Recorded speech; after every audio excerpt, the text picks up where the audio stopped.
Welcome to the Spirits, Angels, and Guides Oh My podcast, where the supernatural gets real, baby.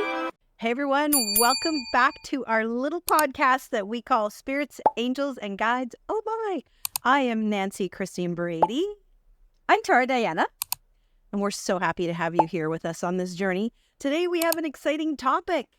Don't we always? It's always exciting. It is to us. And that's all that matters ultimately. I mean, as long as we're happy, everyone's going to feed off our energy. So I'm happy, you're happy, everyone's happy. Okay. So I'm going to put a little teaser line out there. So imagine walking through a doorway, not into another room, but into another reality. Dun, dun, dun. Twilight Zone, like 1970s. What do you think we're talking about, listeners? It's going to be fun. We're going to talk about portals today in all the capacity, which is very, very exciting. It is. It is so exciting that we're not going to waste any time, my beautiful friends, and we're going to slide right into the portal. Into it, because we have a lot of really cool content. I'm going to tell you a little bit first about the historical and cultural background in this, because I'm the one in our little, what do we call ourselves? Our little partnership, our little friendship. Little peas in a pod. We're peas in a pod. Pod. I do the deep dive into all the dorky stuff, and Tara comes in with this high-level spirit thing, and she's like, this is how this applies to us. So I'm going to lay the groundwork, and I'm going to be like, okay, this is what triggered Nan to go down the rabbit hole, like I always do. Now, we had an episode a little way back, and we talked about ley lines, which sent me down the rabbit hole, Tara. I was like, okay. So many rabbit holes she went down, friends. So many. Well, and I was like, there's got to be more places like this. And I've been telling you, you and I need to take a holiday at Mount Shasta. This is actually listed as one of my portals. Oh, yeah, right? So, but this happens everywhere in the world. So the Celtics believe there's thin places. That's what they call it. It's different geographical areas where the boundary between the world and the other world sort of dissolves. If you've read any romance novels, you just know. It just, I forget what the one is that's the big TV show right now where they go back in time. I ain't watched a TV show since I don't know when, baby. Okay, so there's all sorts of gateways and unless it's Love Island. Oh, I'm just kidding. Now I believe that. I believe that for you. No, this is it's a Diana. Yeah. Oh God, what's her name? And it's a book, and it's been on TV forever. And it's this woman, Claire, who travels back in time, and she sees the man of her life, Jamie. Anyways, the listeners will know what I'm talking about. And she kind of goes through a type of portal to go to this. Okay. And so that's what made me think of this whole Celtic thing. But I know when my husband and I went to Ireland, there was all sorts of sacred mounds. Like you could go to a fairy mound. You could go to even the most famous place over in the UK would be Stonehenge. That's what it'll look. Yeah, for sure. I would just like to do a side note here that if you go to Ireland, the name Tara, pronounced Tara, is actually very, very common and highly regarded. It means Irish tower. Side note. That's fantastic. So that when I go, I'll take a picture next to an Irish tower and say, I'm here with you. I love that. Oh, dear. Oh, dear. Tara. We're digressing. This is, you know what, listeners, if you follow our podcast, you know we're all over. All right, so back to the cultural historical thing. So Mayans, Mesoamerican, if I can talk properly, have all sorts of, pardon me? I said, well done. Not bad, right? The tongue is actually kind of working well. We'll hope, fingers crossed, it's going to continue. So they have all sorts of temples. They have sort of caves that you can access the other side, the other world. See, I just messed up my good luck streak there. I duped you. Okay. Then we've got sort of indigenous North American perspectives. So there's all sorts of different places that have spirit doors or power places that you can go through. For example, the Hopi consider the Grand Canyon as a very sacred emergence point where ancestors come and go between worlds, which is... Oh, that's cool. Right? I mean, we were so close to the Grand Canyon when we went to Sedona, but We didn't make the trip, and that's okay. Next time. So then other places, like, for example, Buddhist cosmologies have sacred mountains like Mount Kailash. And so anything that's sort of higher planed is kind of a closer transition to moving through the portal, moving through another side, or okay, I get that. That makes sense. Yeah, because I mean, you see in every single cartoon or meme, like the person walking up the mountain for enlightenment and sitting at the top. So, so yeah. And then modern mysticism, obviously Sedona, we've been there, love it. Mount Shasta, been saying to you, we're going to do a trip. And these are vortex sites. So also known that they can amplify that spiritual energy, but also can provide somewhat access to like multi-dimensional realities, which... Right. Makes sense. Cool. Yeah. I get it. And I really feel like, don't you feel you felt that when we were in Sedona? I did. And, you know, there's a lot of commercialism with Sedona, and there's a lot of, like, hokey spiritualism in Sedona, like, no lie. But when you and I and the ladies, especially the first trip we went on there, when it was just kind of like a girls' trip, I really felt some connections. And that specifically the last one, and for the love of God, as you know me, I can't remember anything, that last mountain that we climbed where you made it to the top and we cried and we celebrated and all those things. That was so powerful. The energy I was vibrating there. Yeah. Yeah, me too. Me too. It was, and the next time when we went and that man played the flute. Yes, at that same mountain, girl. Yeah. Yeah, and I just sat there and bawled my face off. It was so incredible, and you felt like you were in a different world. Like it was really cool. So some of the places have a lot of mythology around them too. Like, I don't know about you, but growing up, I was addicted to unsolved mysteries, and it seemed like at least once a quarter they featured the Bermuda Triangle. I watched Think Master. Okay, well, I watched that too, but it was. The Bermuda Triangle, can we do a podcast on that? I think we should. I totally think we should, because that is one of the few things that always grabs me.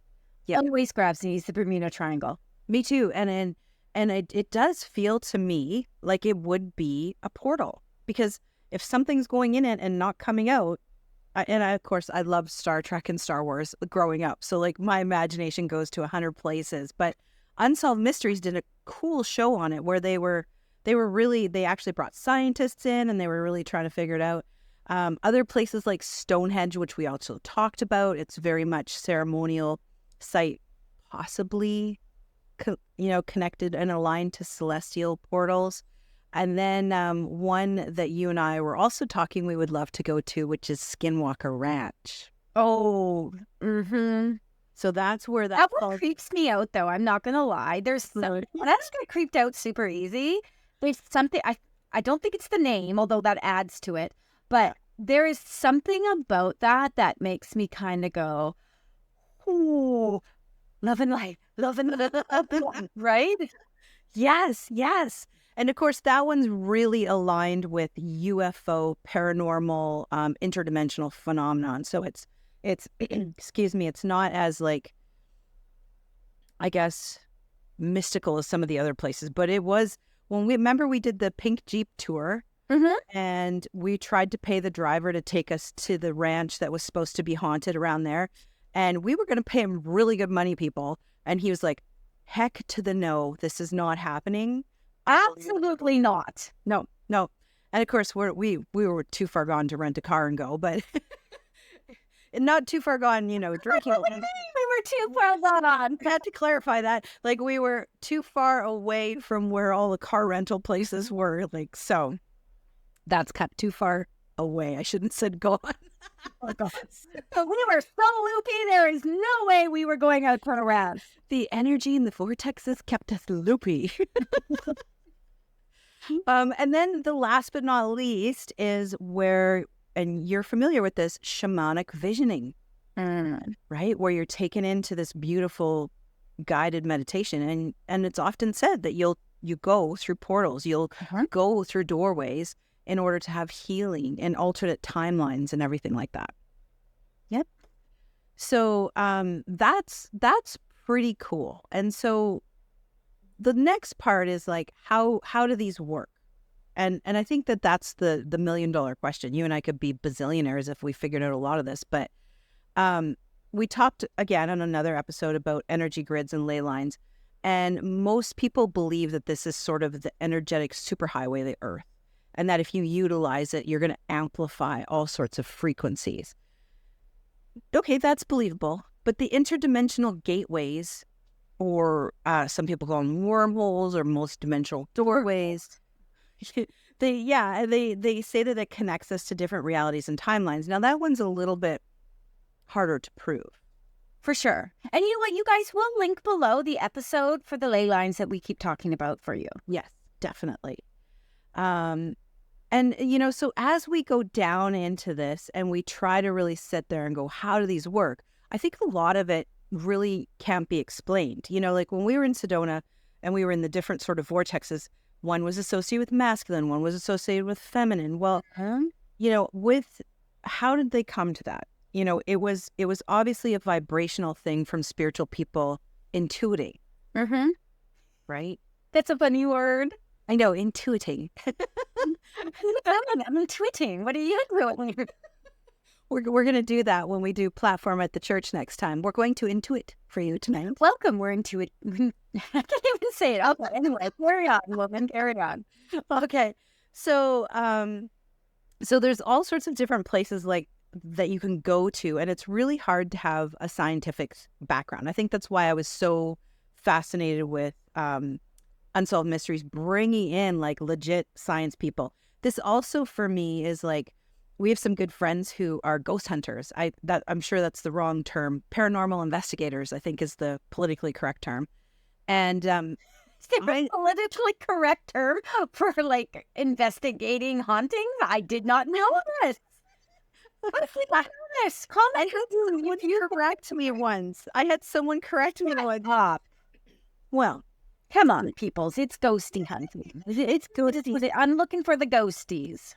But I love that the friends that we know have all this scientific equipment that they bring along, right? Because it helps for the average person who isn't doing the mediumship work like you and I, understand it. Like, go, listen, can you hear the voice? Or there's one of my favorite toys that I saw on a paranormal show. They bought a bear. Yes. I was like, okay, we need to do like a GoFundMe campaign and get Lynn a bear for when she's doing her paranormal stuff. I know one of them has a bear. Do they? I don't know if it's Paranormal Betty, that's what I call her, or Lynn, or someone has a bear. I promise you. We will find it for our Halloween episode. Okay. Because I really feel we need to bring the bear. So I was like, if we go to like a cemetery or something and just plop him, see what he comes through. But plop the bear down and just hang out, have drinks. We'll just wait for the bear. Oh my God, did you hear the bear? And that's like, but anyway. Okay. So mystics have developed different methods to work with portals, right? So this is how this really pertains to us, in addition to the science. So we do meditative journeys. We do shamanic drumming, right? It can really take you into a beautiful trance state where you are able to move between the different dimensions, in my opinion. Sacred geometry and symbols, remote viewing, astral travel. That's been going through my mind the whole time you've been talking is astral travel. Yeah. And I, like, when was the first time you astral traveled?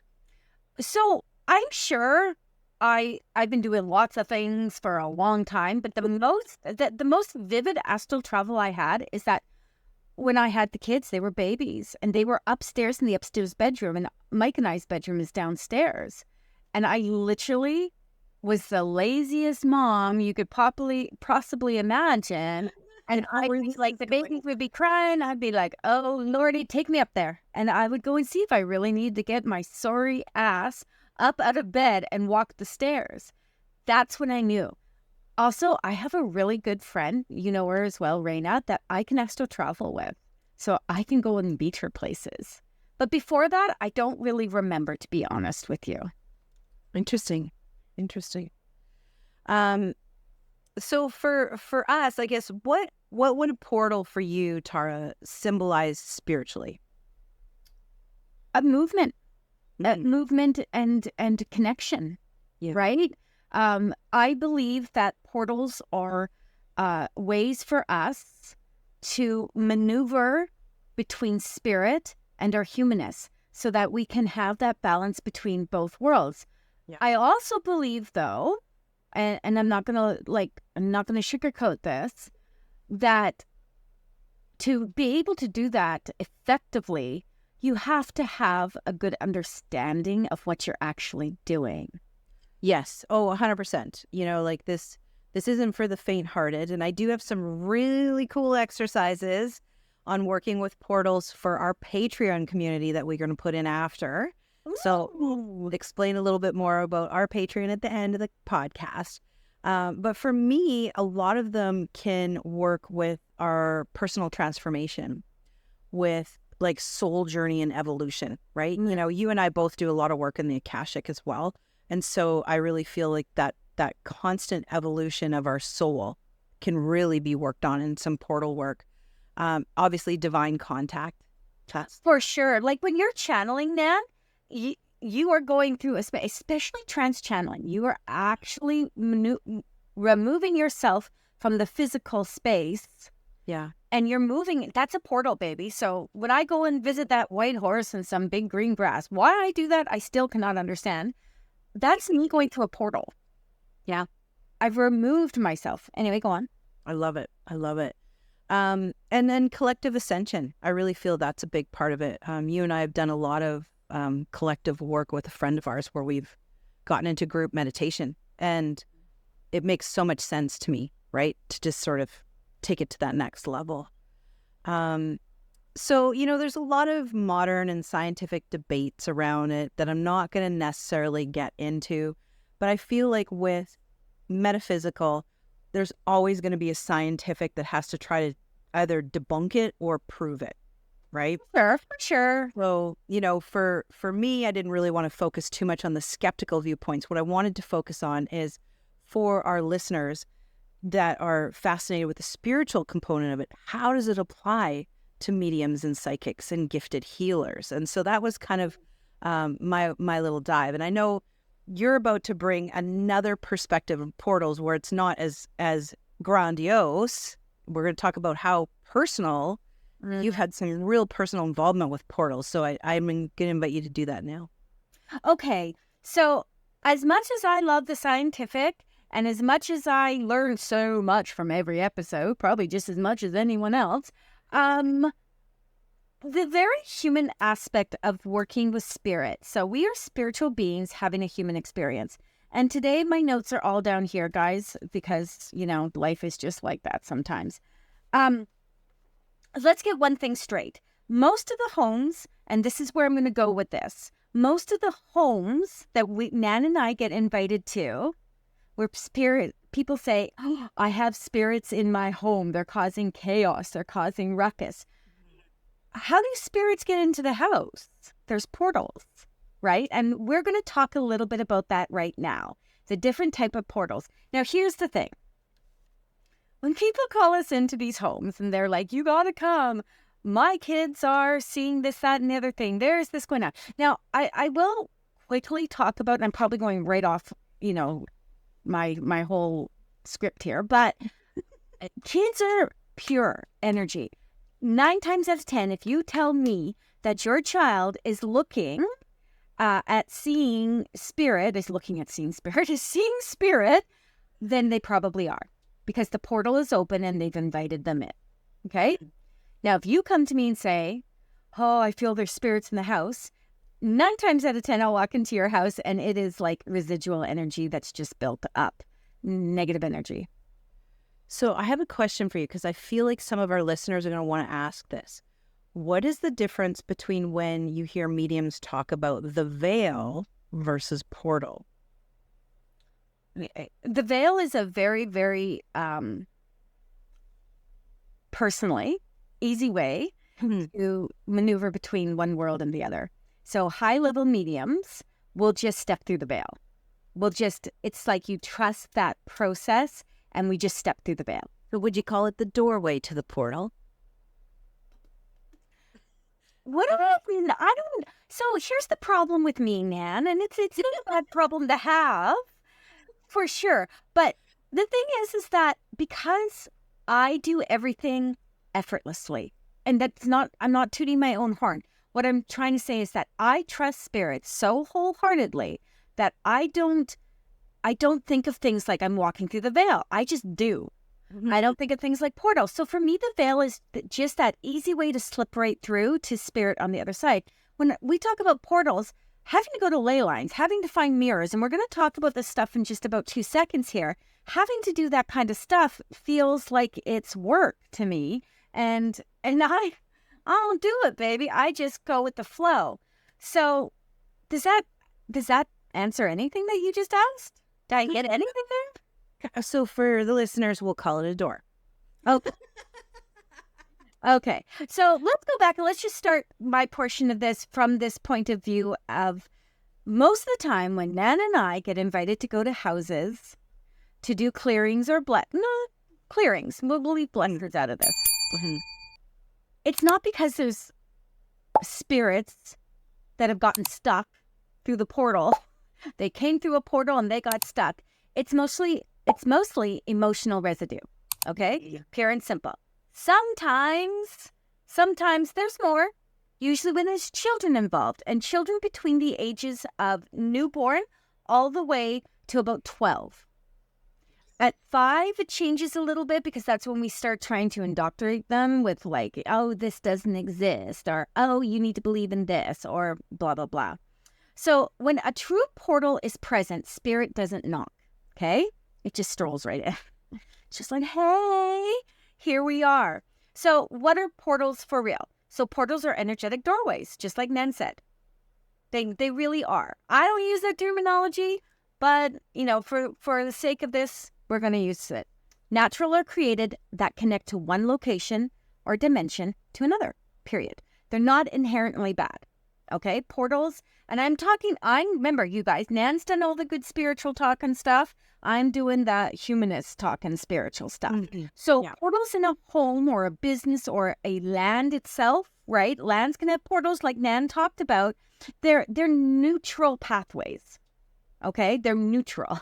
This is not a good or a bad thing.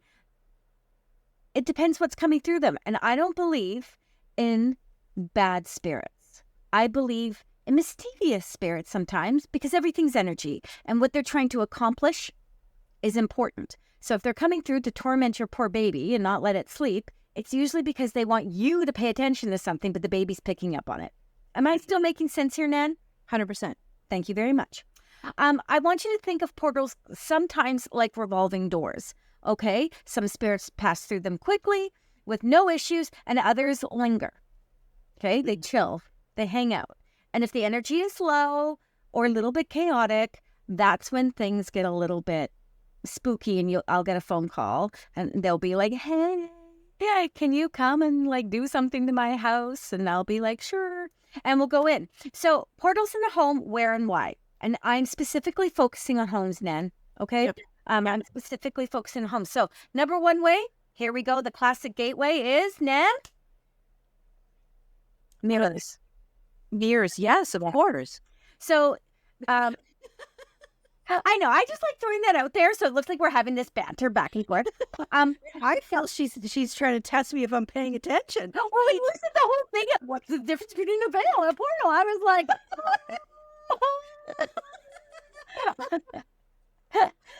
okay. So mirror. So used in the occult and metaphysical work for centuries. Think of scrying mirrors. Right? I have scrying mirrors here all the time. I've done some of my coolest work with scrying mirrors.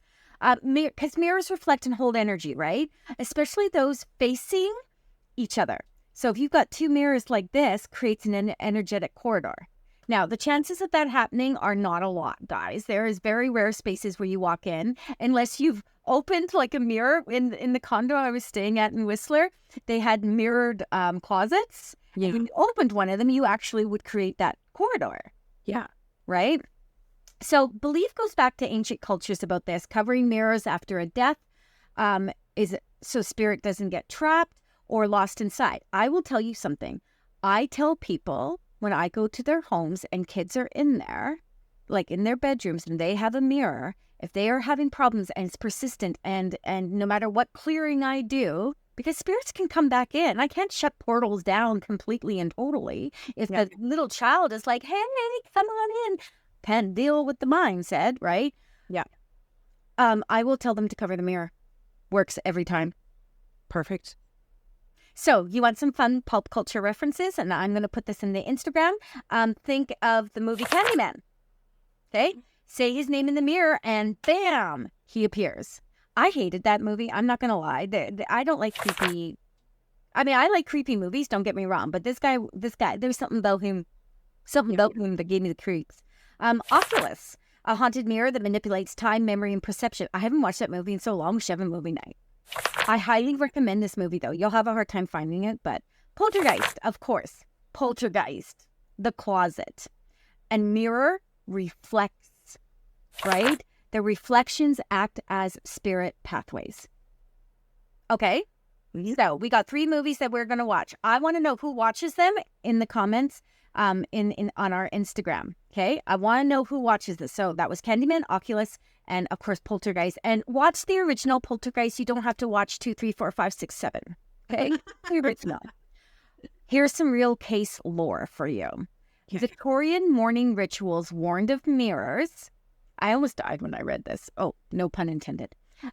Victorian morning rituals warned of mirrors being soul traps. In some Eastern European tradition, a mirror in a bedroom is believed to draw wandering spirits at night. When do you feel spirits the most? Oh, at night. Yeah. So we set ourselves up for failure because we just go into that. So here's a tip for listeners. If a mirror gives you bad vibes, okay, babies, if a mirror gives you bad vibes, cover the mother fluffing thing. Yes. Cover it. And it says here to cover it for 3 days and see if the energy shifts. Why not? I would cover it forever or get rid of the thing if it's just not doing what you need it to do, which is reflect your beautiful self. It's getting all sorts of stuff. Get rid of the mirror. I don't know why people find their attachments. So where else can spirits come through and use as portals? Sockets and outlets. These little wall gremlins are literal energy points. Energy flows through, and anything that carries current can become a potential hotspot for spirit movement. Well, think about it like the grounding mats that are such a fad and the grounding sheets. You put it in to the plug-in in the wall. Yep. EMF. Sensitive spirits can use these like charging stations or entry points. Wow. Can you imagine a spirit coming through and being like, ah! Okay. Paranormal investigators often report fluctuations or strange readings around electrical panels, plug points, or TVs, especially older analog sets. One with the rabbit ears. Oh, yeah. That makes sense. Easier to manipulate, right? Absolutely. So, metaphysical insight here. It's not the socket itself, babies. It's not the socket. It's the energetic instability around it that makes it porous to spirit. That makes sense. And first of all, I would like to give a shout out to myself for saying the word porous without laughing, because I don't know why. Okay, number 3. Here's some more portals in a home, toilets and plumbing. I said it. I mean it. I stand by it. Yeah. I know it's weird, Nan, but stay with me. No, but it's not, because water is a conduit. Natural conductor and portal anchor. Yeah. Flowing water moves energy, baby, and spirits are attracted to it. Bathrooms often feel heavy or uncomfortable because they combine water, mirrors, and solitude. Good Lord. And electrical sockets. Right? Yeah. Water, mirrors, and solitude, a trifecta for spiritual movement. And so, like looking in the mirror in the bathroom. I get it now. Right? You're like, there's this little thing over here going, hey. Cultural reference in Japanese folklore, ghosts like Hanaku-san, I'm positive I said that wrong, baby, so don't come at me, are said to dwell in school toilets. Good Lord. The terrified children. Yep. Okay. Seriously? Ghost girl in the 3rd stall. You're welcome. Okay. That's tarotometer all over. Oh my God. I totally went there when I was putting this together, my portion of it. I was like, oh, okay. Fun fact, Feng Shui teaches never to put an altar across from a bathroom. Where's your altar, Anne? Anne? Anne. Hey, Anne. That's the spirit behind you. Where's your altar? Nan, where's your altar? I have 3, so.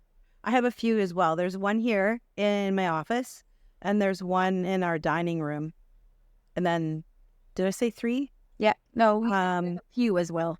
Yeah, I said I have a few. And then I kind of have one sort of outside where all my plants are planted.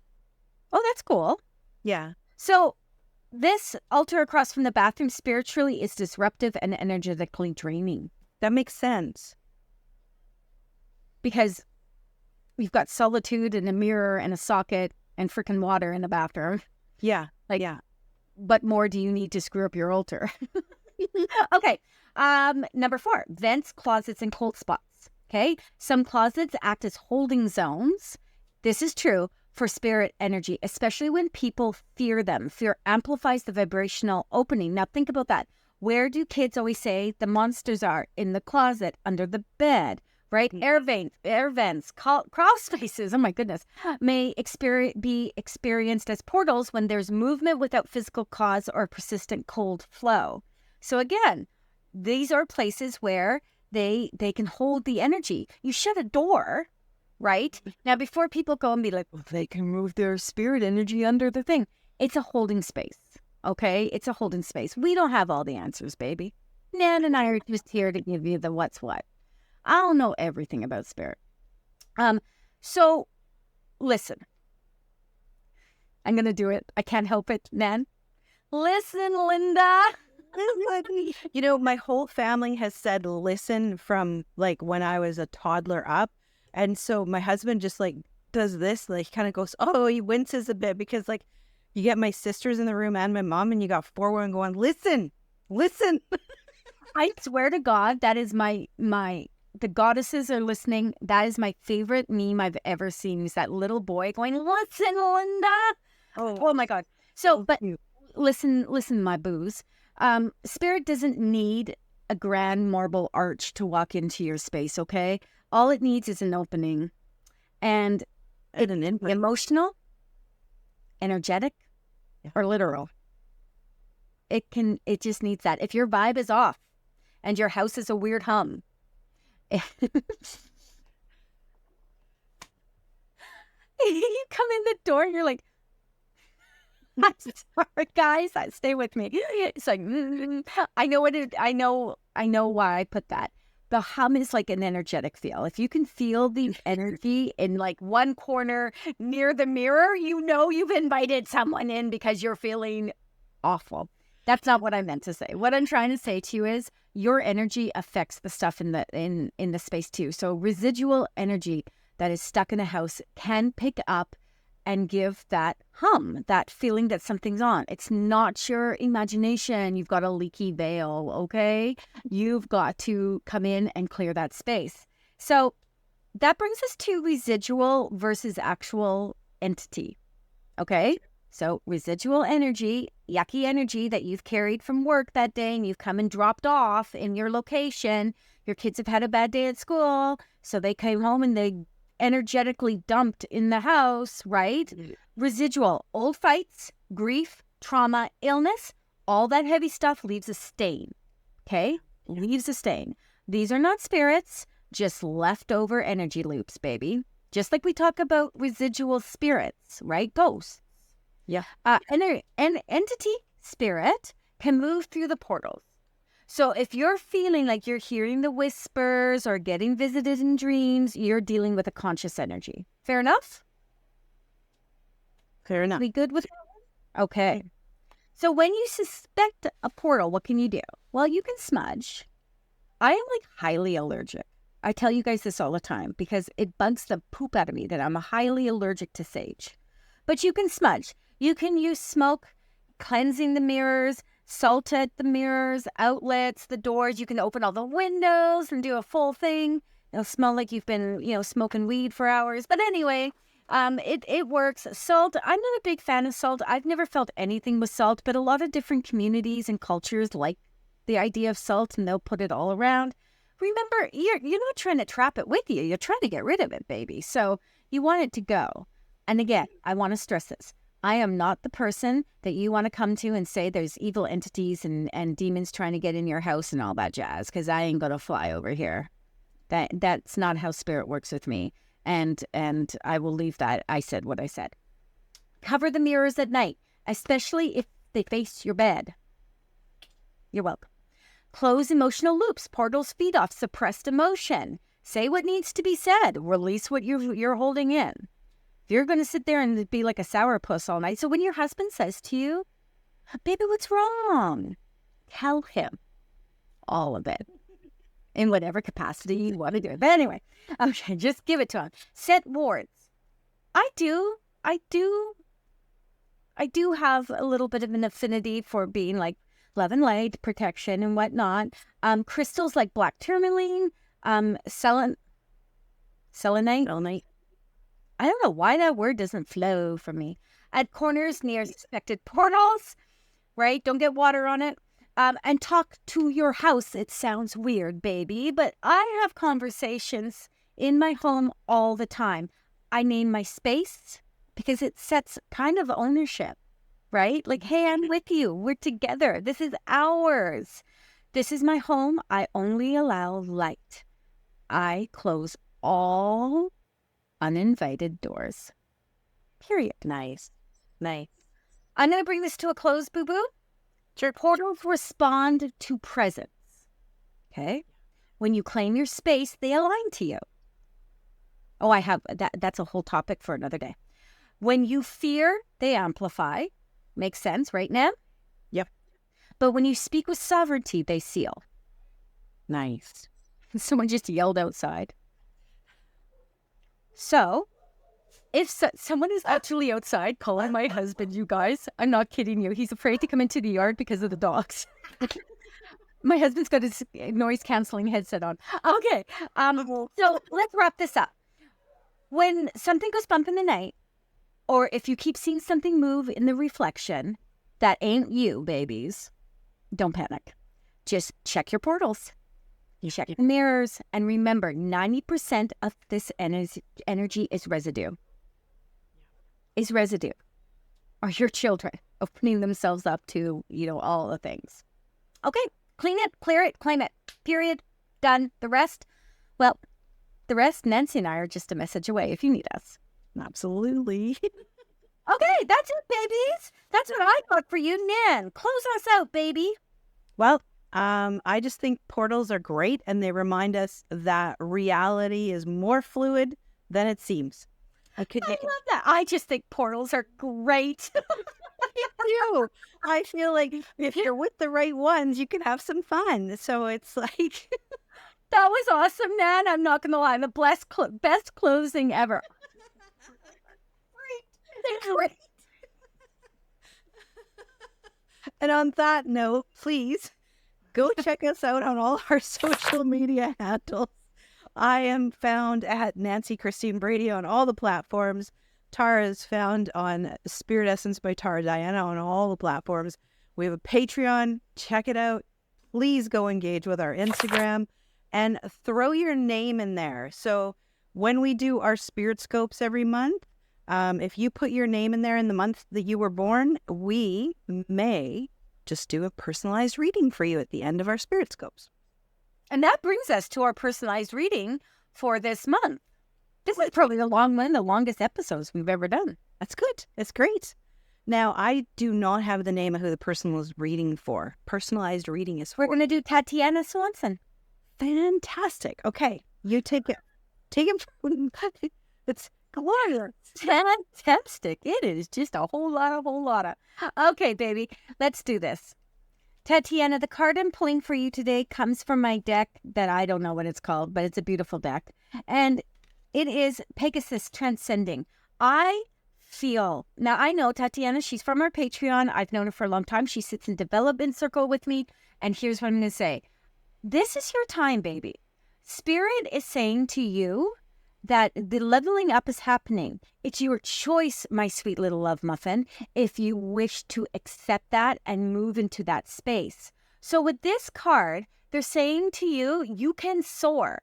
You can fly as high as you want. Now, here's something interesting. I always feel personally that when I see a horse represented in anything, whether it's a Pegasus, a unicorn, or whatever, a donkey, whatever the horse is, it represents freedom to me. And in this message, it's saying to you, it is your choice, beautiful lady, what you choose to do with this transcension. If you want to step into it, lean into it, go into it and do what you got to do. If it's not the right time for you in your humanness, that's okay too. Spirit doesn't judge. Okay? Spirit doesn't judge, baby. So I'm going to leave that with you. That. I Tatiana, you are going to be the first person to experience my new deck, Earth Alchemy Oracle. And I love this one for you because it has crystals and plants. And you have a lot of earth energy to me. The card that I pulled is Candle, Quartz, and Bleeding Hearts. The art isn't really pretty in that. And it's all about showing up and showing yourself. It's all about the vulnerability, the self-worth, and the feminine healing. So stepping into that power that's you, sitting within you being perfectly you, and owning it. Absolutely own that energy. And it's going to multiply tenfold from that. Because when you sit within that, it's just like Tara was talking about the portals. You feed it negative, you get negative. You feed it positive, you're going to get positive. So this really is about bring through that beautiful energy. And by all means, get some quartz and work with it, because you can amplify it. You can set that intention, which will also help empower you. So I'm going to leave that with her. I love that. Nan, honestly, I can't stop laughing that there was literally someone standing outside the window going, Mike. Well, you know, it's funny because we couldn't hear it on the recording. I know. That, oh my God. Okay. We want you to come back. We follow us. We love you. We hope you still love us after this. And we'll see you next time. Nan? Thanks, everyone. And just keep on shining those beautiful lights. Keep on keeping on, friends. Keep it on. Okay, bye. Bye. Thanks for joining us on this journey into the wonderfully weird and metaphysical. If you loved what you heard, don't forget to follow us for more insights and behind the scenes fun.